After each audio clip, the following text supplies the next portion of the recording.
Next ఇంకొక sorry చూద్దాం. Chanderi fancy madam, ఇది చందేరి ఫ్యాన్సీ సారీ. ఇది పింక్ కలర్ సారీ వచ్చిందండి. మొత్తం కూడా ఒక డిఫరెంట్ గా ఉంది. డిజైన్ అంతా కూడా చాలా అంటే యూనిక్ గా డిజైన్ చేశారు.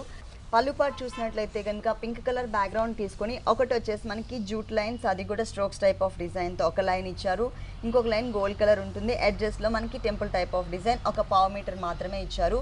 అటు ఇటు మనకి కడ్డీ బోర్డర్ కూడా ఉంటుంది. శారీ మొత్తం చూసినట్లయితే కనుక బోర్డర్స్ కూడా చాలా అట్రాక్టివ్గా ఉండే విధంగా డిజైన్ చేశారండి. కడ్డీ బోర్డర్ అనేది కొంచెం లెంతీగా డిజైన్ చేసి ఎడ్జ్లో మనకి టెంపుల్ టైప్ ఆఫ్ డిజైన్ ఇచ్చారు. అలాగే ఇక్కడ వచ్చేసి మనకి కొంచెం డార్క్ స్నఫ్ కలర్ కాంబినేషన్తో ఒక డిఫరెంట్ డిజైన్ కూడా యాడ్ చేశారు. అది కూడా బోర్డర్లో వన్ సైడ్ మాత్రమే ఇచ్చారనమాట. ఇక్కడ ఏదైతే మనం బోర్డర్ చూస్తున్నామో ఇదే బోర్డర్ యాజ్ ఇట్ ఈస్గా మనకి సెకండ్ వైపు కూడా ఇచ్చారు. మిడిల్ పార్ట్ చూసినట్లయితే కనుక శారీ మొత్తం కూడా సెల్ఫ్ లైన్స్ ఇచ్చారనమాట బ్యాక్గ్రౌండ్లో. దాని మీద మనకి వీవింగ్ బూటీస్, అది కూడా మ్యాంగో షేప్లో ఉండే విధంగా వీవింగ్ బూటీస్.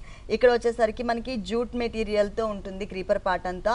ఇంకొక మ్యాంగో చూసినట్లయితే కనుక క్రీపర్ పార్ట్ అంతా మనకి గోల్డ్ కలర్ ఇచ్చారు. ఫ్లవర్స్ కూడా మనకి 3 కలర్స్, ఒకటి వచ్చేసి స్నఫ్ కలర్, ఇంకొకటి వచ్చేసి గోల్డ్ కలర్, ఇంకొకటి వచ్చేసి మనకి వైట్ కలర్. డిజైన్ అంతా కూడా చక్కగా మెన్షన్ అవుతుంది క్లియర్గా. ఈ సారీకి బ్లౌజ్ చూద్దాం.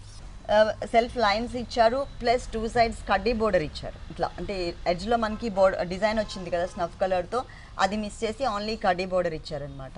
ఈ సారీ కాస్ట్ ఎంత ఉందండి? 1840 రూపీస్ మేడం. ఓన్లీ ఈ సారీ కాస్ట్ వచ్చేసి మనకి 1840